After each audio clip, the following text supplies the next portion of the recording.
And so we can go ahead and begin, and I'll call the meeting to order. Ms. Sanders,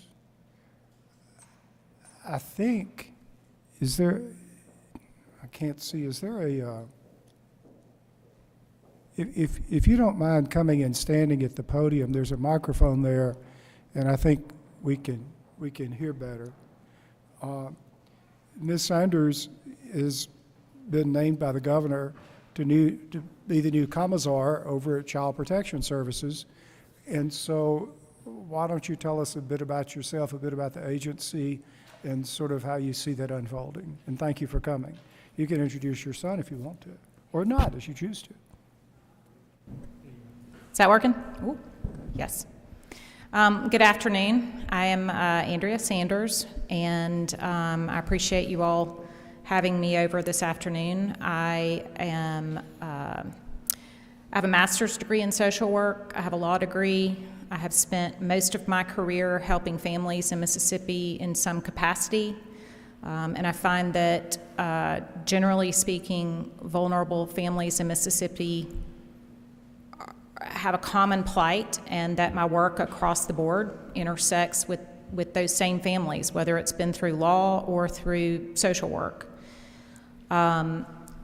I spent the last 3 years, since about 2017, working at DHS. I went there as an attorney because of my social work background or because of the many needs there. I ended up defaulting into running a subsidized child care program that was in a fair amount of disarray. During that work, I managed to sort of fall under the radar of the executive director's office and made a lot of allies with folks who are interested in early child care and early childhood education in Mississippi. And so I think that's how I came to the governor's attention. Child welfare, if you are, I don't know if you all have a copy of my resume. Is that part of this packet? Okay. So I won't recite that to you, but we have a dossier. Okay, fabulous. I have spent the large portion of my career reporting child abuse in many capacities, identifying it, and so to have this opportunity to try to address the system that is supposed to protect children in Mississippi, I consider to be a real privilege.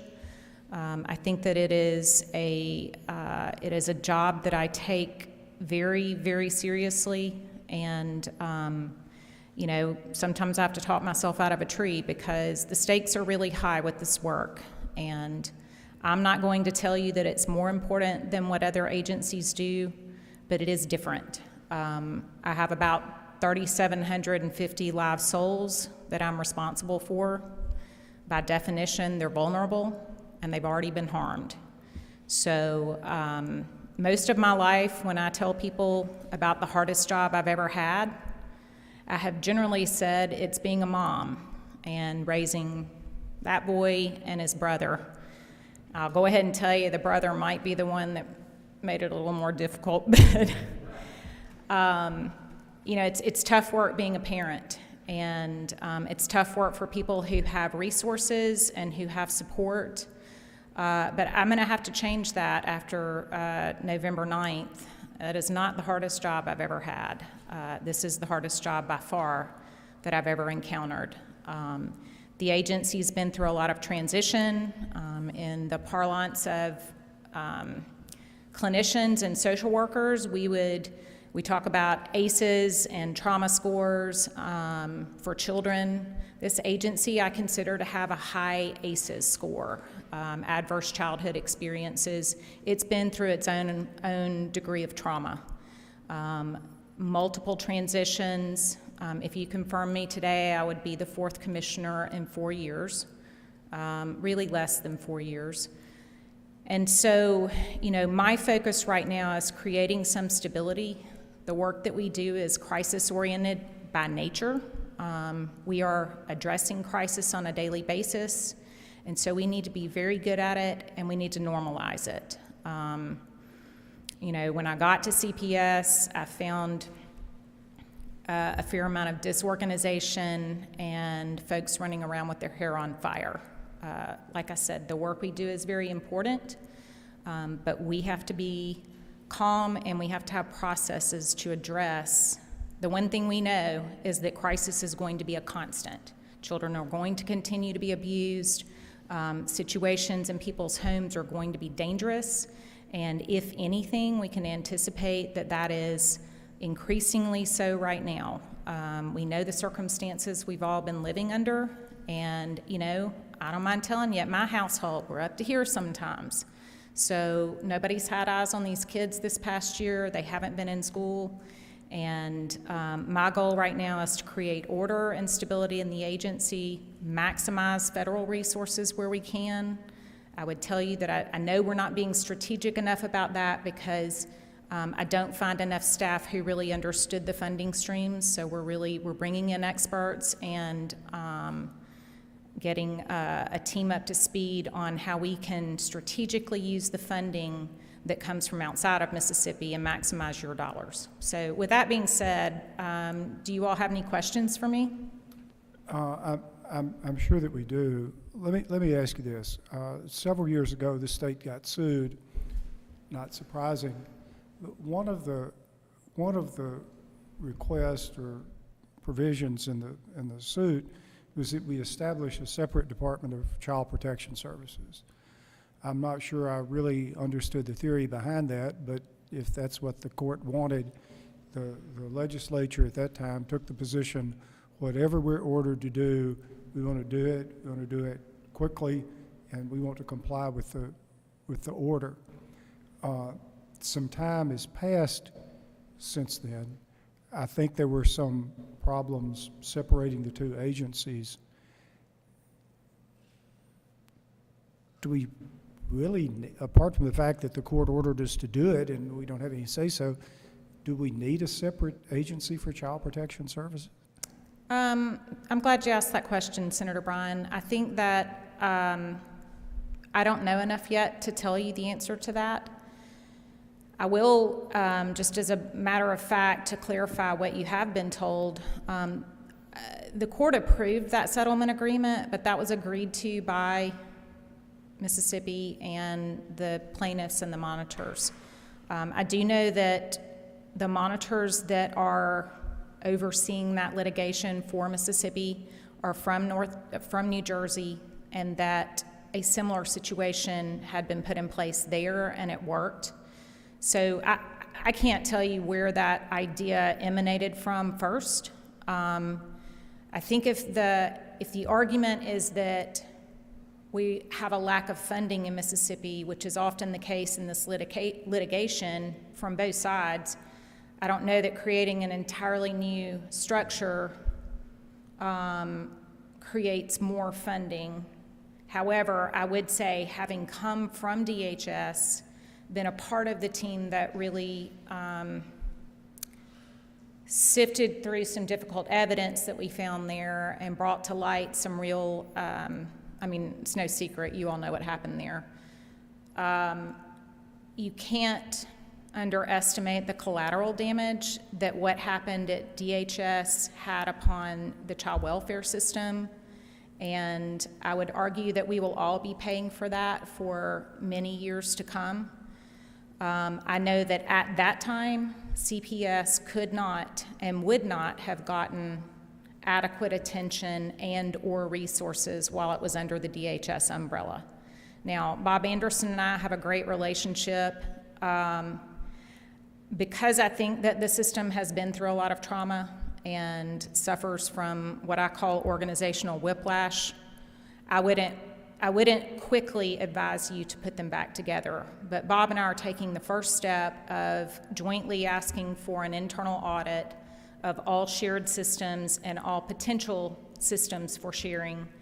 And we hope to have that done within the next 3 to 4 months. And then we're going to sit down like reasonable people and look at what makes sense to share. If there is a cost efficiency to sharing it, we will share it. And we will put in place standard operating procedures that are public and available to both agencies so that we can try to ensure that that creates a stable system after I'm gone and after Bob's gone. So, and it might mean that we come back to you and ask you to codify some of the things that we find to ensure more stability.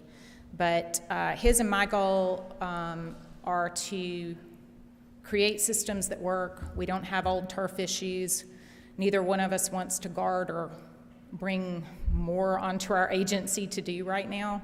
But I think that we will have some strong recommendations for you in about a year. And I would recommend that any additional change that we put some time into planning. And I will be working, I'm taking a little bit different approach with the plaintiffs and the monitors in this federal lawsuit. Within the first few weeks of starting in the agency, I asked for conversations with both. I guess that hasn't happened in the past. In fact, our lawyers at Baker Donaldson were a little hesitant because communications had become quite terse between the parties.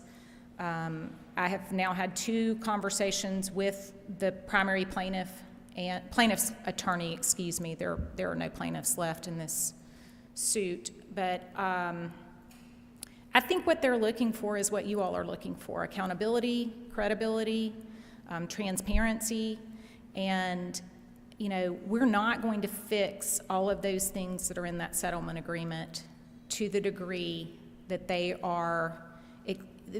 have been established to fix. But that doesn't mean we stick our heads in the sand and that we either ignore the lawsuit or let it run the agency. I think that we have to consistently manage the lawsuit. We need to try to make progress and demonstrate good faith and authenticity with the plaintiffs. And I feel comfortable that we will be able to renegotiate that settlement agreement at some point. Right now, I got to show some progress and demonstrate a little bit different posture with the plaintiff attorneys in this suit. But I already see that happening. We have a new judge assigned to the suit. So what I will commit to you is that when I come and ask you for something, I'm going to give you, I want to ask when I have evidence of what it is that I'm asking for, and that I have done some due diligence to determine what unintended consequences it may have. I have encountered nothing but willingness over here for folks to help improve our system for protecting children in Mississippi.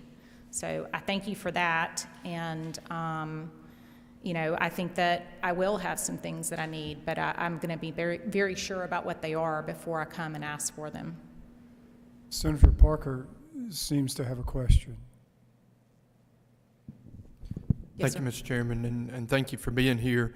When we did set CPS up as an agency several years ago, I had an opportunity to work with David Chandler very closely as he was just kind of learning the ropes of new agency and that kind of thing. And in that initial time as he was learning that, one of the things he was working on with me is we had met with our youth court judge up in my county, and we had pulled somebody in, I think it was from the Palmer home.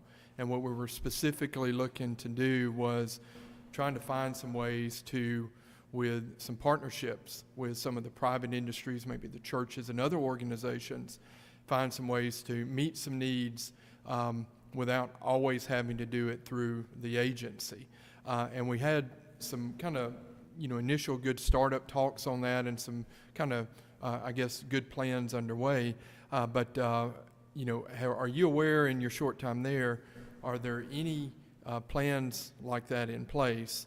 And if not, is that something you are looking at or considering? And then I'll have one more quick follow-up question after that. Okay. Yes, sir, absolutely. There are some very good initiatives that have been started, and I sort of jokingly tell my staff at DHS, every time I lifted a rock trying to figure out what was going on there, I found,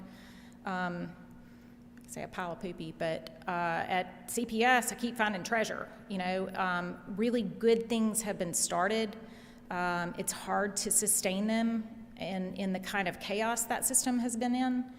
And so there are still some initiatives with recruiting faith-based churches to really sort of bring forward a foster care recruitment model that's a little bit different than the traditional track that CPS has used for recruiting, and that's been very successful. I find, it's really heartening to me to hear how many families in Mississippi are willing to open their homes and take in a child that they don't know anything about and they don't know their circumstances. And I would say that right now, my big concern is fundamentally we're failing at the customer service side of that. I've been listening to a lot of foster parents, and I'm concerned about some of what I hear about how we treat them. But yes, very early on, I recognize that what I really need is I think we need a foundation arm to the agency. There's a lot of will in Mississippi to help abused children. And, we had, right before Christmas, there was a child dropped off at Goodwill up in North Mississippi, and it made a lot of national news. And people they came out of the woodwork, and they just wanted to give to those children. And we really, I was a month new there, and I'm very cautious about money and handling money and accounting for it. And I know it's legal for us to accept donations, but I ask that we let that go through private entities that were better equipped to do that and meet needs. Those are the kind of things that when you mention, asking for statutory help and that kind of thing, I think in general, that's what most members of this committee are looking to try to help you with. Right. What I hope is that, your tenure is going to be a little bit longer, because I think that's been the big challenge so far, is finding somebody who has been the perfect fit there. I will mention just one other thing that's been an issue.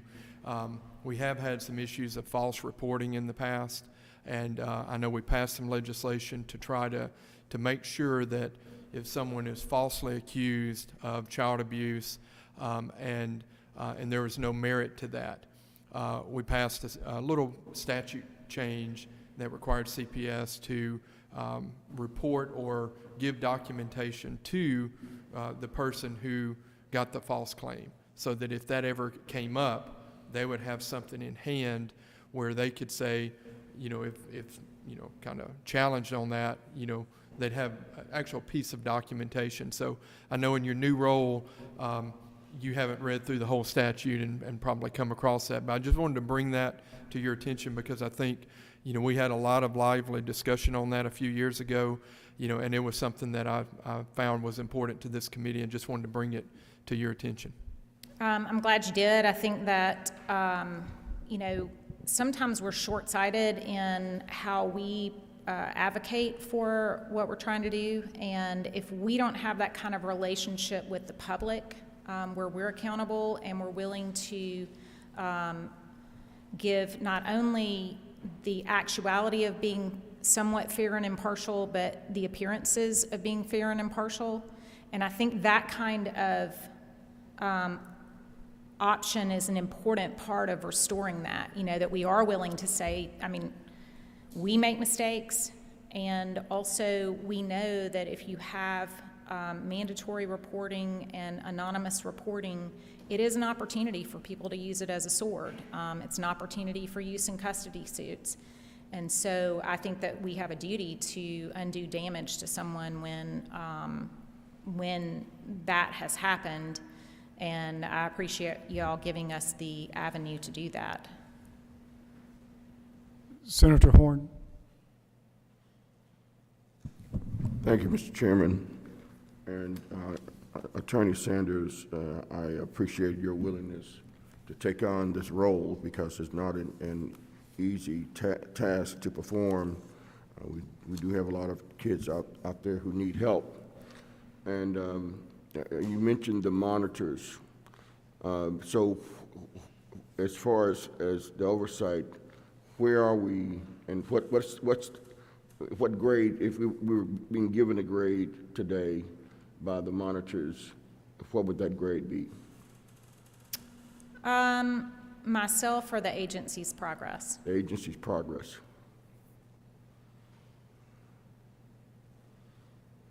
We've made progress on low-hanging fruit, so we have made progress. I think that, you know, you mentioned working with Dr. Chandler, Senator Parker. I will tell you, there is nobody who is prepared to walk into this job. There's no training and there's no actual like preparation to tell you how to do it. So I know that my tenure will probably be judged harshly in retrospect too, but I think that we probably didn't plan enough capacity building in that settlement agreement. I think for whatever reason, there seemed to be kind of a rush to get it in place.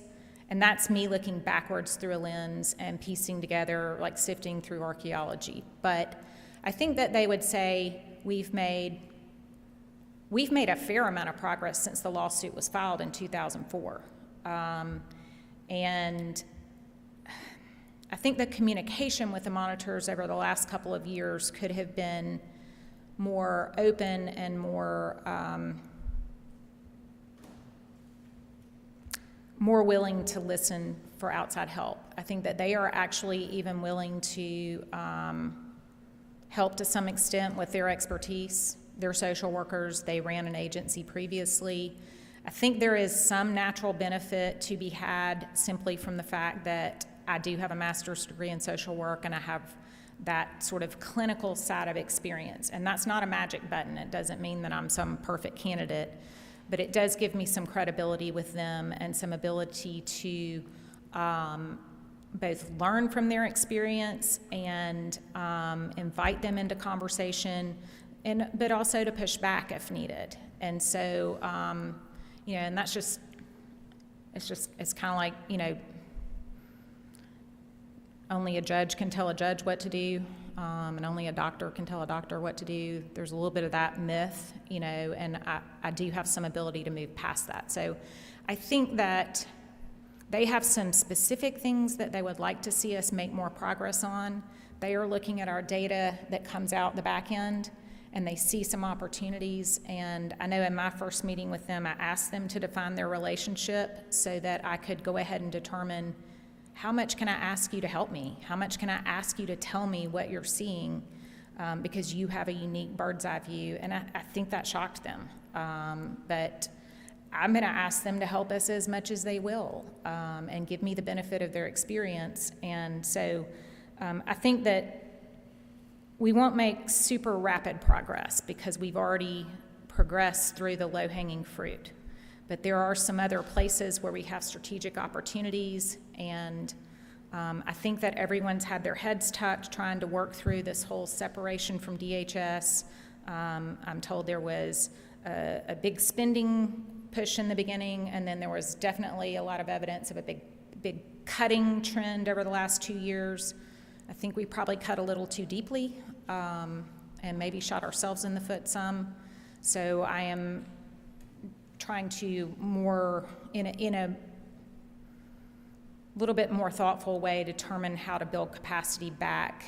And so I'd say, they'd say we're making about a C- or a D+ if you wanted to grade. Thank you. I have some friends who had encountered 3 children, all from the same birth parents, and they were trying to do an adoption. And the birth parents were perfectly willing to terminate parental rights. And it took over 2.5 years to get it done. Has any progress been made with regard to that? Which county? It was south of here. I won't name the county, but it was south of here. Yes and no. There is a lot of work to be done in that area. We have made a lot of progress. I think you all helped us with some changes to the code for terminating parental rights, which really helped sort of, over the last couple of years, it helped us move a lot of kids into permanency who had sort of been languishing in the system. And that's some of that low-hanging fruit. And it was a really, you know, we've had real positive trends from that. We went from having over 6,000 kids in custody to more like 3,700. and children moved into permanent settings. We have some pockets in places where that process is dependent both on CPS doing its job at least adequately, and on the youth court and/or referee doing that whole court system. So they need to work together in tandem. And I would tell you, it's a challenge getting our agency doing its job the way it should, and then also doing it in concert with the court. The last question, when children reach the age of 18, they're pretty much let loose, so to speak. And a lot of them then fall through the cracks between that time and they're reaching the age of 21. Homelessness becomes an issue in some cases. Kids who are in college don't have a place to go when they have a school break. Have you all looked at that issue at all? Yeah, that one's honestly keenly on my mind. It's an area in the settlement agreement where we are not, it's a smaller population and we're not making the gains that we should in those outcomes. So I have a group strategically looking at that from a compliance standpoint, but from just a sheer morality standpoint, maybe it's because my kids are that age, but the idea of sending children who've already been multiply traumatized out into the world to fend for themselves without bare basics is abhorrent to me. So I am sure it is more complicated to fix than simply checking off the boxes in that settlement agreement. But we are, in fact, today I missed a meeting with one of the groups that provides care for youth in that age group, and looking at more holistic approaches to getting them basic skills to enter life, documents that they need to leave home and be able to navigate life, and so that's going to be a priority. And you are committed to having diversity in your leadership team? I'm sorry? You are committed to having diversity in your key positions on your leadership team? Yes, sir, I am. I have basically filled all of my positions, and I have 2 deputies that are really clinical in nature. They're both social workers. They both have in-house experience and external experience. One is female, one is male. They are both African American. I have 2 male administrative deputies. Part of what I found when I got there was that part of the collateral damage from the separation of DHS and CPS was that while we really moved forward with building clinical capacity, social workers out in the field, I don't know that a lot of thought was given to what kind of infrastructure an agency needs just to function on its own. There's just parts of agencies that are missing at CPS.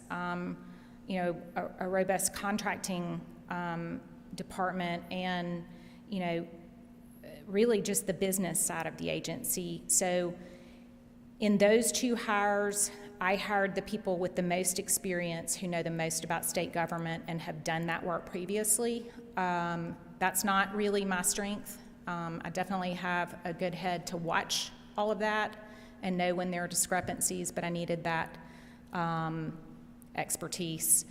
David Barton's here today. He's my principal deputy. He came over from DHS. He was the OIG there. He helped ferret out some of the malfeasance at DHS and prepare the report. I know him to have utmost integrity. He took a lateral move to do this. He has experience running federal programs, the business side of an agency, as well as HR, and he's retired from the military. And I needed that kind of operations and in-house experience, and he took a lateral move simply because I said you get to help abused children. It's just, it was on his heart to do it. So I really appreciate that. But yes, I have tried to intentionally build out a diverse team, and also a team with the expertise that I need to protect our children. Thank you, Mr. Chairman. Senator Wiggins. Thank you, Mr. Chairman, and thank you, Ms. Sanders.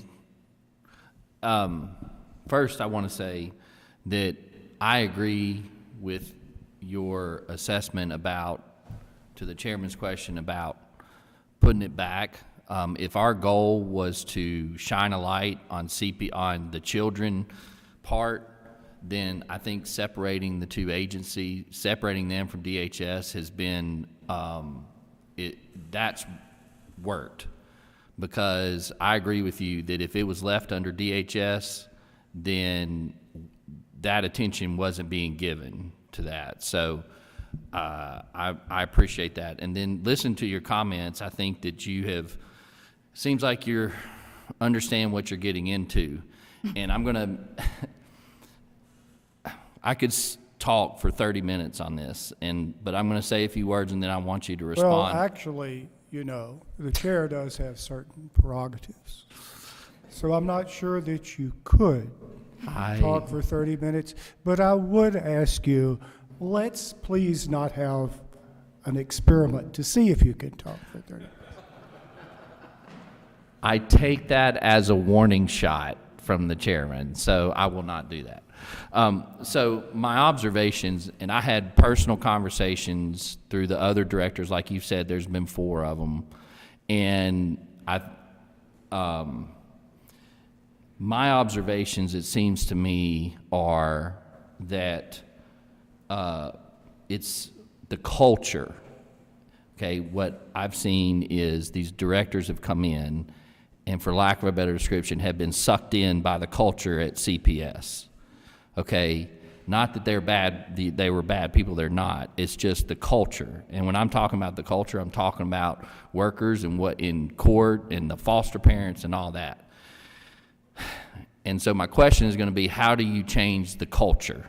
Because we can sit here and we can do all this and the culture is going to be the same. And I appreciate you nodding your head because I think you're knowing what I'm talking about. And then I think, in my experience with CPS in different capacities, there is a defensive mindset that goes on within CPS. Like everybody's out to get them, everybody's attacking them. Now, like you alluded to, the reason CPS exists is because people have made bad decisions or no decisions at all that have let their children be taken over by the state, and that's a fact. Okay? People are either allowing their children to be abused, they have abandoned their children, they're being neglected. There's some reason that the state has had to step in. And so I think, to Senator Parker's point, there's some things that maybe it needs to be opened up and allow people to come in and help because there's a groupthink that goes on. Okay, so now to conclude, and then I'll let you respond, is I think this defensive mindset and this culture is what has got to change in CPS, or we're going to continue to be here with multiple directors and multiple people, and we're not fixing it. And it's not all about the money, although money could help, but it's about decisions and the culture that's going on. So with that, I'm not going on for 30 minutes, and I'll stop there. Do I have 30 minutes, Chairman? First, I would say to your comment about me appearing to know what I'm getting into, I'd ask you not to hold that against me for my judgment. Changing the culture is something that we've talked about daily since David got over there. And changing culture in an agency is not something that happens quickly. I had a wise, dear friend who was a psychiatrist out at State Hospital when I was in my 30s trying to change the culture out there. And, with the full authority of the director of the hospital behind me. And she sat me down one day and said, "Andrea, you need to realize you're trying to turn the Titanic And, you know, it was a phrase that stuck with me over the years. Number one, it's not going to happen quickly, but it doesn't happen without intentionality. And so, you know, first of all, I am listening and embracing the viewpoints of multiple stakeholders across the state. I am actively seeking feedback from all branches of government, and everyone has a story to tell. People know what's happening out in the counties, and it varies some by county. We have some really great workers who kill themselves doing what's best for children, but they can get blinders on about even that, and I'm probably going to step off into dangerous territory, but I'm a social worker, and I know that sometimes when you spend your whole career trying to fix human behavior, which is complicated to say the least, you can get jaded, and maybe a little bit, you start feeling a little bit like a victim. I'm finding a lot of that in this agency, and so I have been very intentional about the message I give when I go out and talk to workers. I just hired a workforce wellness director who's supposed to come in and help develop a more mentally well workforce. And I brought him in and sat him down and talked to him about what I mean by that before he went out. He's on the coast today, down in close to your neck of the woods. And, you know, I said, there's two messages we have to give consistently. One is, we got your back. This agency has one mission, and it's the only mission we have is to protect children. And so if you're not actively protecting children in this agency, your only other job can be to support those people who do, and that includes me. So that's message number one, but right behind that is message number two, which is I expect accountability. And I come to the office every day, and I bring my core values of compassion and accountability and professionalism. And if I'm not getting a little bit better every day, I'm not happy with myself. I expect excellence. And I'm telling them the same thing. Whatever paycheck you agreed to take from the state to do this job, you better come and bring it every day, and I'll have your back. It will take time to change that. We are going to have to, we've gotten into a little bit of a warm body complex with these caseload issues with the settlement agreement and staffing shortages. I think that we need to hire harder. We need to be stronger on our hiring. We need to filter better on the front end. And that sounds counterintuitive when you have a staffing shortage, but I see a lot of opportunities that we have not been taking advantage of to actively recruit. If I was in a private corporation and I needed nurses, I'm going to the nursing schools. I'm setting up interviews on campus. I'm intentionally building internship programs. And that's what we say we do with all of this workforce development initiatives in Mississippi. My agency is a great laboratory for it. So we're going to begin building a workforce internally and also intentionally hiring a lot more stringently and being selective about who we bring through the door. I have some initiatives to put in place ways to help filter those people. Some people are not cut out for this work. And so we best find that out while they're in college or on the front end of training rather than a year into our investment in them.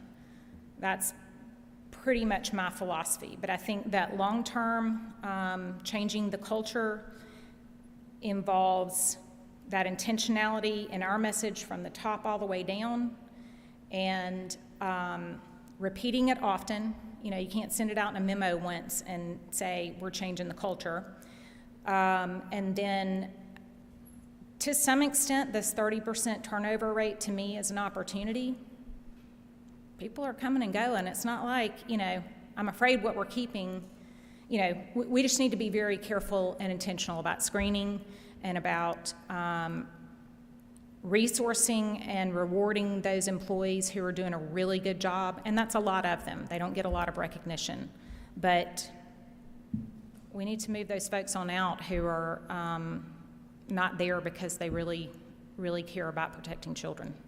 Well, thank you. It sounds like you have a grasp of the of the situation, so I appreciate that. Enough to be very afraid. Thank you. Thank you, Ms. Sanders. If no one else has a question, we appreciate your being with us today. And I know that Senator Blackwell has been doing some independent research, and so he'll be recognized for a motion. Thank you, Mr. Chairman. The motion would be to advise and consent. The motions we do advise and consent. Is there debate? Are you ready to vote? All in favor say aye. Aye. All opposed, no. Ayes appear to have it. Ayes have it.